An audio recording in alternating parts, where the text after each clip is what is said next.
Hello, hello. I'm Eugene Strobel, and we're bringing you today our first program of the German-American TV magazine. It's going to be a weekly program on this channel, and we hope that you enjoy it for the half hour that we're on the air. It's being brought to you as a public service by the German-American Heritage Foundation International, of which I am the founding president. And so we are particularly eager that we do present some information to the community, some interesting events occurring, some very interesting guests, and so forth, week by week. And therefore, people who tune in can get a good idea of what's happening here in the local German-American community. And when I say local, I mean basically the metropolitan Detroit area. But also, we will bring various things to your attention with regard to German happenings, whether here in North America or overseas back in the so-called old countries. We're going to give you a little sampling today, our first program, of what you might expect through the coming weeks and months. In that regard, we have two guests with us here in the studio who will help with the program, and they will make a contribution I'm sure you'll see is very special, and again give you an idea of what you may expect in the coming weeks. With me today are two very dear friends, and also people who have a special role which they play to enrich our culture, not only the German-American culture, but our American culture in general. First of all, we have Dr. Barbara Maybee, who is a professor of German at Oakland University, and also she's the chairman of the department there on campus regarding German and other foreign language studies. We will hear a little bit more about Barbara as we go along, but I want also introduce to you at this point our other guest, George Beverst. George is my authority in terms of music, my local authority at least, regarding especially German music, particularly as it's presented here on the American scene. And again, we're talking primarily about the greater Detroit area. George had many years as a musical director of many choral groups, but as you'll find out as we discuss his background also, he has many talents, as both our guests have many talents besides their main professional pursuits. So we'll hear from George, and during the first part of the program today, we're going to have a very special treat, a performance of one of his compositions. So, just stay with us through this half hour, and I'm sure, at least I hope, that you'll be pleased with it. First of all, Barbara Maybee. Now that's at least your surname, your last name, sounds very American. But I know, as a matter of fact, that you were born in Germany and raised there during the post-World War II period, and you have a special kind of background that brought you eventually here to America to serve in the academic community. Tell us a little bit about your place of birth and those early years, and then we'll bring us up to date. I was born in Pomerania, what is now Poland, at the end of World War II, and my father was in the underground church with Dietrich Bonhoeffer, and he actually worked with Dietrich Bonhoeffer in the resistance for many years until it became too dangerous for him. And it was a difficult decision because if he had not joined the Navy, he would have been the next to be sent to a concentration camp like Bonhoeffer. And so this was a wound that my father carried with him all his life. And after the war, he really was very eager as a Lutheran pastor to keep the memory of the Holocaust and the war alive.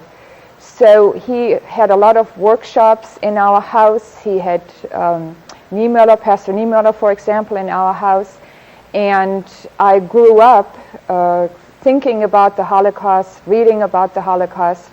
And when I was 17, my father organized for me to go to an ecumenical work camp. And I did this in Coventry, which was bombed. Coventry, England. Coventry, England. Yes. That's right. And during this work camp, I was a German guide in the cathedral that had been bombed by Germans. And at that time, I felt I needed to do something very international in my life. And so I decided to major in English, and I went to 2 more work camps the following 2 summers. And then when I was 21, I decided to come to the United States as an exchange student. I was an English major, and I was going to be teaching English in Germany, and ended up marrying here. And so I'm now teaching German in America. Without dating you too much. I think I dated myself already. When you first went to Coventry, which was so famous for its beautiful cathedral, Right. for many ages famous, and it was a victim of the bombing raids during World War II. About what year was that approximately? I was there in 62. So this was something like 15 years after the war had come to an end, but obviously with Yes, many... and they had rebuilt the cathedral. And By they that had, time, yes, they yeah. had kept the old bombed part of the cathedral actually as a memorial. Yes. But they had built a very beautiful new cathedral. Right. And And I heard that a number of Germans were involved in that reconstruction Yes. project as a way to Yes. make amends for the yeah, the in the tragedy German of it all. was Yeah. called Aktion Sühnezeichen. Yes. And Meaning what exactly? it actually is an organization that wanted to do atonement. Yes, for- action. yeah. Action for atonement. Exactly. Yeah. Exactly. And of course the- Coventry was one of the projects. And obviously then the Yeah. restored beauty would be everybody's treasure, Right. travelers as well as the people, the Yeah. natives of that area. Yeah. Well, you gave short shrift to what happened once you came to America. Which schools did you go to, and what did you learn about America that I enticed came you to stay? originally to Northeast Missouri State University, which is now called Truman State University, because my college in Germany, Göttingen, had an exchange program with Missouri, Kirksville, and then I went to California, got my master's degree in English in California, Where at? actually at Cal Poly Pomona. Oh, yes. And In the Los Angeles area. yes, in the Los Angeles area. And then I lived in Virginia. I taught at Virginia Tech and lived for a while in West Virginia, taught at Marshall University, and then got my PhD at Ohio State in 1988. And then you came to Oakland University. That's correct. I was actually interviewed by 3 department members in San Francisco at the Modern Language Association meeting, and then was invited to campus and fell in love with Meadowbrook Hall, where I actually had the opportunity to stay in the nursery of the Wilson children, and it was a wonderful experience. And so I was delighted to be offered the job. We're going to hear much more about Oakland University, its German dimension, as well as the overall nature of the university. It certainly is one of the outstanding institutions here in the greater Detroit area. And I'm looking forward to having you back on the program to show us some of the things happening there. But a couple things I want to mention to you and see if you would light up to this idea to come back and tell us more. First of all, the students there are really outstanding young people. I had a chance to meet with them, particularly under the auspices of the German club there on campus.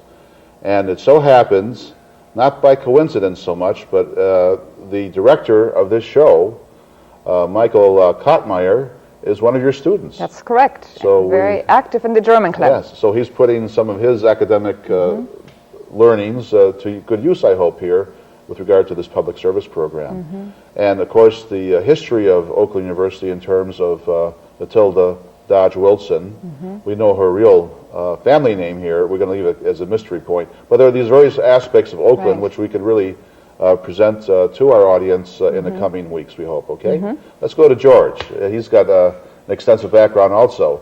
By your accent, George, you're obviously not a Midwesterner. Born on East 79th Street in Manhattan. Manhattan, New York, New York. And then, but then you went on from there to New Hampshire, is that I right? lived with a German family in New Hampshire. And you were brought up there, actually. Yes. Yes. But I couldn't study German at Keene High School in New Hampshire because during World War II, German was dropped and was taught at only 2 high schools in all of New England. And I ended up at Melrose High School, Melrose, Massachusetts, to learn German from a lady called Elfie Brown, who taught me all the grammar. And every time I speak German, I think of Elfie Brown. Yes. Didn't like her at the time, but I appreciate what she did Well, for obviously, me. she succeeded in making an honest person of you in both languages. Aside from skiing and all that, that area was also known as the site of a very famous refugee family from Austria, Maria Trapp and her children. How far were they from you? They settled in Stowe, Vermont. Yes. And that would have been an hour-and-a-half drive from where we lived. For us in Michigan, that's just like a commuting distance. But tell us about your musical training. Well, I started at the piano at age 13. And 2 months later, I started composing with nobody to show me what to do. I just started writing and have been writing ever since. I see. But you went to Germany for training as well. Is that Well, actually, I was in the army in Berlin for 2 years, and I learned German mostly because I wanted to go out with the girls. And was that in Berlin? That was in Berlin. Pretty hot town. Well, we had to wear uniforms until 1955, before the peace treaty. And we took off our uniforms, we would have been imprisoned for 5 years. Out of uniform, yeah. And so to learn the German, I studied German privately and learned how to pronounce the Berlin R, which is done rund in the back of the mouth, which we Americans can't do. I had to gargle in front of a mirror. And I discovered if I gargled with beer or wine, it went real fast. I became confident, bought some civvies, and went out with the nice girls. There was an incident that you told me about that. Yes, your accent was able to save you. Yes. Tell us about it. We would go to the French sector in Berlin to avoid the American MPs. And one evening, "Es kommen MPs! The MPs are coming!" And they approached from the back, and I said, "Rund, grad, grün," and they walked right by me, and I passed the test. See, I was learning German. If I failed the test, I would have gone to prison for 5 years, and that's why I learned German so well. Well, we're going to hear more about your musical background, but I want to demonstrate to our audience what a lovely work of art you composed. So then we can hear later, after they roll that in our mid-period break, a little bit more about your background and how you got into that situation where you wrote that composition. This particular piece is based on a German poem, and we're going to hear the text very quickly in German, as well as then the English translation, and then we're going to see the piece. So let's hear the German first, so our ears will be a little attuned to it, because it will be sung in German. Was morgen ist, auch wenn es Sorgen ist, ich sage ja, ich sage ja. So wie die Blume in Abendregens spricht, weil sie im neuen Licht auch wieder blühen will. And in English, whatever tomorrow brings, even sorrow, I say yes, just as the flower speaks in the evening rain, because it wants to blossom in new light. And we should probably say that this is a poem by Wolfgang Borchert, yes, who was a very well-known German poet and also wrote radio plays, and returned from the war as a very wounded man and died very shortly after the war. Very young. So he had a short period in which he wrote profusely, and is really part of the German canon. Considering the tragedy and destruction that was wreaked by World War II, particularly in Europe, this poem to me is so affirmative. It's so beautiful and simple, but also a really a voice of affirmation, so that people can pull themselves together during the difficult years of the post-war Exactly. period to build new lives. So, well, we can discuss a little bit more after we hear and see it. The singer, by the way, at the keyboard is the composer, George Beverst. So you see he's a multi-talented person. And the singer is Patricia Bailey. And with her English name, don't be fooled, because she actually was born and raised and trained in Germany as well. So we're going to hear her sing this particular rendition.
We probably should applaud, but we'll leave it to the audience to do that. I know that it got a wonderful ovation when we presented it in public, which this is a tape version of it. And this was back on February 27th of this year, when the German American Heritage Foundation International had its third benefit dinner and cabaret show. Now, the cabaret show presented a number of Viennese operettas, some of the old favorites from the Fledermaus and from the Merry Widow and so forth. And by the way, we are going to be showing some of those beautiful renditions in the coming 2 or 3 shows. But before the show started, we had George and Patricia Bailey do this particular song, and it did get an ovation. George, how did it come about that you got into this, to me, it's serious music that we're talking about here? Well, my first songs were popular songs, and I wrote about 100 of them. I even had one published in Germany called Brauchst du einen Freund, that eventually was sung by Wolfgang Sauer. And I arranged it for my German chorus, and I played it, and the ladies were singing along. I said, this is impossible, but we know it from Germany. And my song had been sung over there, and unbeknownst to me. Great. And so when I was stationed in Berlin, I was in the U.S. Army band there, and I studied music in Berlin and in Dachau Dr. Hans Sachse in Munich, and with Hermann Grabner, professor of the Musikhochschule in Berlin. What a terrific training period you had. Well, where else can you better study counterpoint than in Germany? And then as I continued with a college education, my composition professors all said, you have to get away from the popular music. Like Leonard Bernstein had the same tendency. Yes. And they said, you have to stop writing popular music. Right. So that's when I got into that mode of writing this type of neo-romantic music. But then you came to the United States. Yes. I mean, you came back to the United States, Yes. and you've been very much involved in choral work. My training was at Boston University College of Music, University of Miami in Coral Gables, and then I received the first first scholarship from Wayne University's junior year in Munich program. And then I studied over at the Ludwig-Maximilians-Universität for a year. Wonderful. And then I finished up here at Wayne. We're going to be talking about these various exchange programs that are available to students and internships in coming programs. So this is an excellent one we're going to go back to. Which choral groups do you work with or have worked with? Now, it's been 30 years. I've been directing various German choruses now for 36 years. In the Detroit area. In the Detroit area. And with the Carpathia group now, I've directed them for 17 years. This is my 36th year with the GBU Saxonia Chorus. And of course, I was a church organist and choir director and chorister for 40 years. And now I relax by directing the German choruses only. And I compose for them, arrange for them, and do their manuscripts for them. One of George's hobbies or other areas of talent is photography. And I'm going to have George come back to a future program and show us some of his work from South Africa. We've talked about that before, so we're looking forward to that. George, what's coming up next in terms of your public performance with a choral group? Is there a date that you might mention here? Yes, on May 8th will be the Carpathia Chorus, along with the chorus from Canada. And I don't have a calendar in front of me, but the Saturday, the weekend of Memorial Day, the GBU Saxonia will be having their concert in conjunction with the chorus, German chorus from Hamilton in Ontario. Great, yes. Great. Well, what we're going to do is, again, a regular feature of our program is have a little calendar regarding these events coming up, whether academic or artistic, cultural, social, whatever. So we're going to certainly publicize that more as we get toward your dates. We're going to be using another kind of calendar from program to program, one that is unique. As far as we know, there's no other calendar like it, and I'm referring to the one that we have here propped up on our counter. It's the German-American Heritage Calendar. This particular one you see is for the year 1999, which is this year, of course.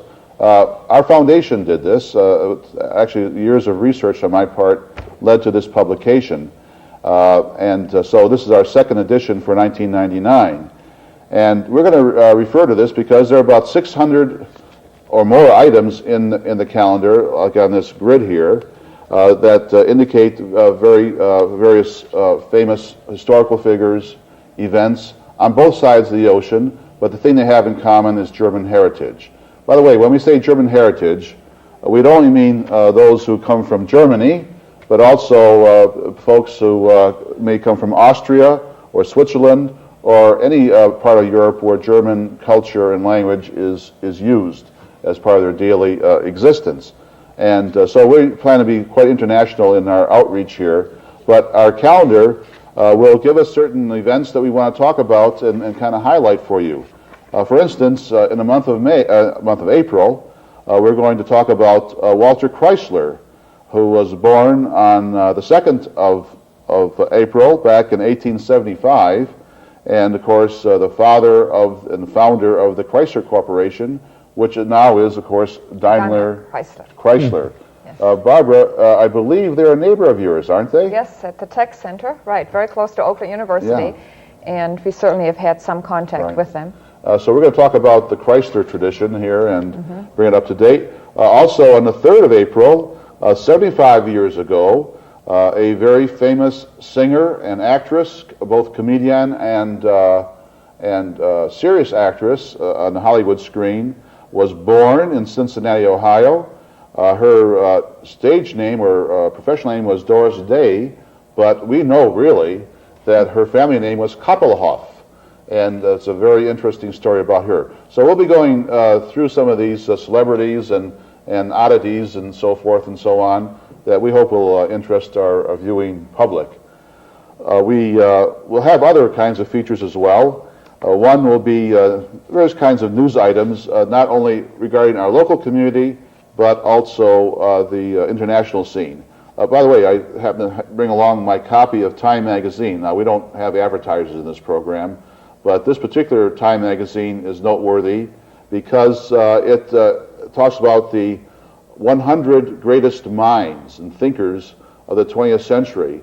And just by, and I had nothing to do with this, by the way, but on the front cover of this particular anniversary issue are the two major figures shown there are Albert Einstein and Sigmund Freud, again, coming out of the German tradition and German culture as two of the outstanding people of the 20th century.